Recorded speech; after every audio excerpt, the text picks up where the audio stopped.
Welcome back to the deep dive.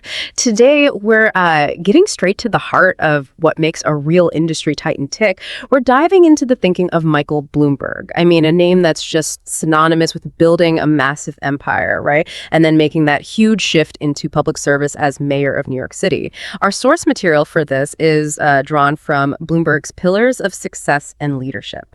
It's a collection that includes this really interesting interview where an interviewer, Sophia, asks some really sharp questions. So our mission here is to pull out those core principles, the things that really powered his journey, from a trading desk to the top of finance and then city government, and crucially, what you can actually take away and maybe apply yourself.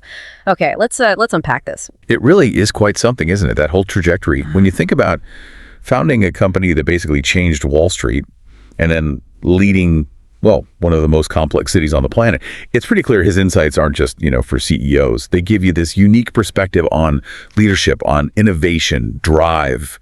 What's really compelling, I think, from these sources is how he boils down decades of experience into principles that feel, pretty universal, not just tied to one industry. It's a great chance to learn from someone who genuinely reshaped things multiple times. Absolutely. And Sophia, in that interview, she really just cuts straight to it with her first question. She basically asks him, Michael, you built a $96 billion empire. What's the single most important lesson behind your success? Now, you might expect, some complicated strategy, right? Market timing secrets. Yeah, something complex. But his answer is surprisingly simple. Almost disarmingly so. He just says, simple, never stop learning. Curiosity is the fuel that built Bloomberg. And for me, what's really striking there isn't just like how simple it sounds, but the word choice, fuel. He calls curiosity the fuel. Fuel? That implies something active, doesn't it? Continuous, almost like insatiable. It makes you think, in our own lives, our careers, are we really letting curiosity be that active force, or is it more sort of just a passive interest we have sometimes? That's a great point. That difference between just being interested and it being an active fuel, when he says never stop learning and calls curiosity the fuel. Yeah, he's pointing to something much more dynamic than just, picking up facts. Think about fuel. It gets used up. It creates energy. It drives things forward. For Bloomberg, it seems curiosity wasn't just about knowing new things. It was this active, almost you could say, aggressive way of engaging with everything around him. The sources really show how this turned into action. Early on, he wasn't just curious about what info traders needed, but why they needed it and how it could be delivered better, faster, more intuitive. So digging deeper than just the surface need. Exactly. And that led directly to the Bloomberg terminal, right? Yeah. A product born not just from existing demand, but from a curious mind spotting a need that maybe wasn't even fully articulated yet. Well, so it's not just asking the questions, it's the relentless pursuit of the answers. And then, crucially, building something from what you find. Precisely. It meant constantly looking at what was broken or inefficient or missing in finance, in his case. And then having that drive to figure out, okay, how do we fix this? And this wasn't just like a one-off idea. It's a continuous process, like combustion, In a world that changes so fast, tech, policy, whatever innovation isn't just a single event, it's this ongoing cycle. Observe deeply, ask persistent questions, try things out fearlessly.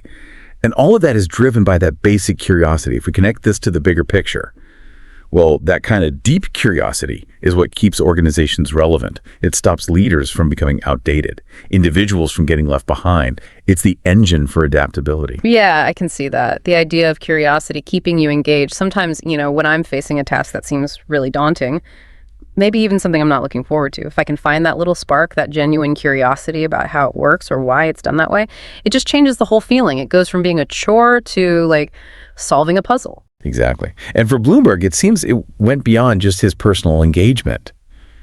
The sources suggest he actively tried to build a culture where asking questions, challenging assumptions, that wasn't just allowed, it was encouraged, maybe even rewarded. Right, making it systemic. Yeah, it's one thing for the founder to be curious. It's another thing entirely to build systems and ethos. Yeah. that actually channels and acts on that curiosity across the whole company. You get this sort of distributed curiosity where good ideas can pop up anywhere. Now, this does raise a really important question, maybe a challenging one for you listening. How can you actually cultivate that kind of persistent, active curiosity in your own life, your work? Are you asking enough why questions? Are you digging below the surface? Or are you maybe a bit too comfortable with just the what and how we've always done it? The real challenge isn't just being curious, it's making that curiosity a core part of how you operate daily, making it actionable. That is a fantastic challenge. It really pushes you beyond just passively taking things in. Okay, so taking that principle, that curiosity fuel, it's clear how that powered his business, but how does that, translate or maybe evolve when he moves into that totally different world, the often messy, contentious world of public service? Yeah, good question. The sources dig into this. They ask how he balanced these seemingly opposite worlds, money and politics, when he became mayor. You might expect him to talk about financial leverage, maybe political tactics. The usual levers. But again, Bloomberg gives this really powerful, almost counterintuitive answer. He says, by remembering leadership isn't about money, it's about trust. If people trust you, success follows. Now, that's not just saying trust is nice to have. For someone who built a fortune on hard financial data, that feels like a really significant philosophical statement, doesn't it? It absolutely is significant, a real pivot. And it highlights something critical that honestly often gets lost in talks about power and influence. For an audience like ours, familiar with corporate structures, political moves, it's not enough to just say trust matters. Right, it can sound a bit cliche. Exactly. The real deep dive here is figuring out how Bloomberg, a billionaire, operating in fields often viewed with suspicion, like finance and politics, how did he actively build and, importantly, maintain that trust, especially when making decisions that weren't always popular? He wasn't just leaning on his wealth, though obviously he had it. He's explicitly saying the actual currency of leadership, especially in public service, is trust. Okay, so what does that actually look like on the ground? How do you build trust when you're making tough calls? Calls that you know are going to upset a lot of people. Great point. Because it's easy to say, harder to do. The sources suggest that for Bloomberg, building trust really meant this unwavering commitment to data, transparency, and consistency, even when there was political pushback. As mayor, he often framed his decisions not as, based on ideology, but as pragmatic solutions grounded in facts, in measurable results. Okay, data-driven decisions. Yeah, think about his public health stuff, the smoking ban, calorie counts. Yeah. Those faced huge opposition. Oh, yeah, big time. But he consistently backed them up with public health data, showed his working, basically, demonstrating a commitment to what he argued was best for the city's health, rather than just bending to pressure or special interests. So people might not have always liked his choices. No, definitely not always liked. But often they could trust his motives, or at least trust his process, trust his commitment to the city's well-being. Because his actions seemed consistent with that data-driven problem-solving approach. That consistency builds a reputation for integrity over time. So it wasn't really about being universally popular. Not at all. It was more about being seen as consistently reliable and acting in what you believe is the public interest, even when that clashes with powerful or loud groups. Precisely.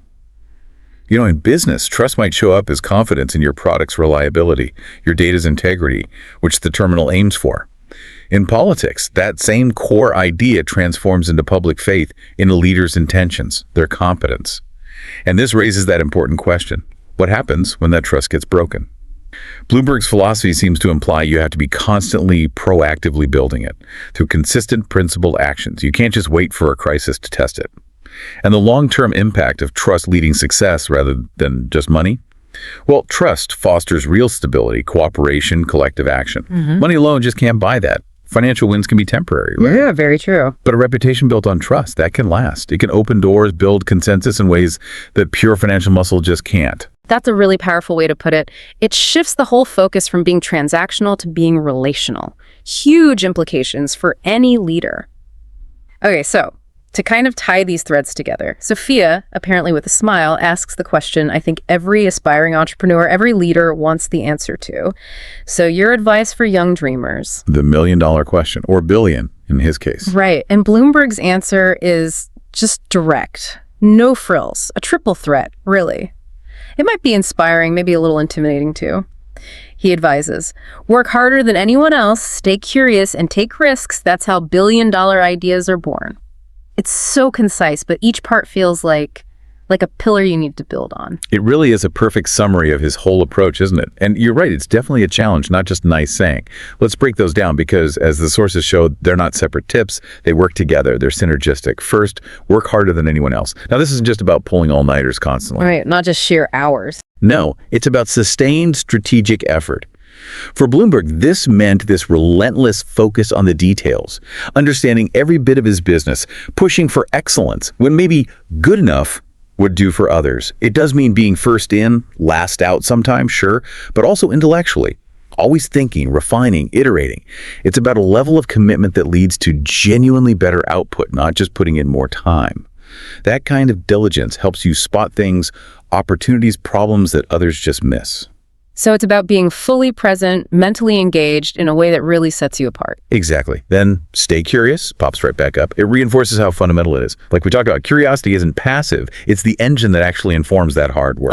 Okay. It directs the effort. Precisely. It tells you what you should be working hard on, how to tackle problems differently, where to look for those unusual opportunities.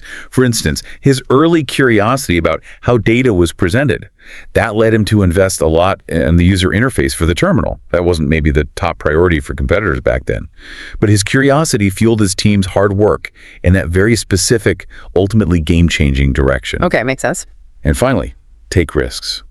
This one is maybe the most easily misunderstood. Bloomberg isn't saying be reckless, obviously. No. What's really fascinating here is how the curiosity and the hard work directly feed into smart risk-taking.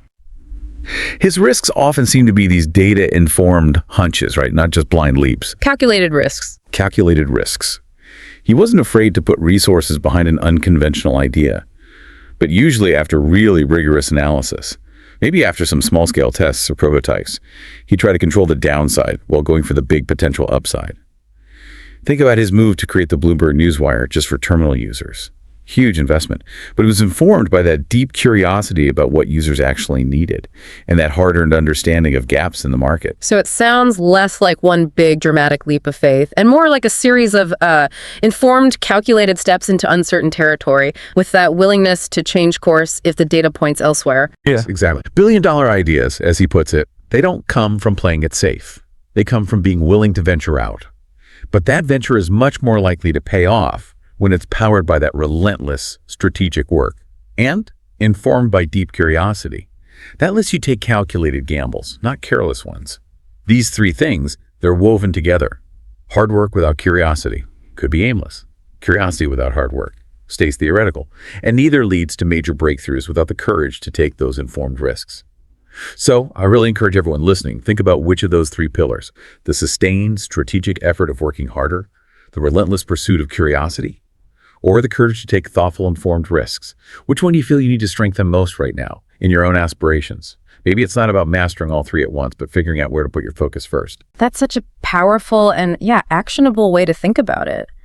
This whole deep dive into Michael Bloomberg's philosophy, it's really highlighted some timeless truths, haven't they? Truths that go way beyond just one industry or one type of role. We've seen that indispensable role of active, relentless curiosity, the fuel for growth.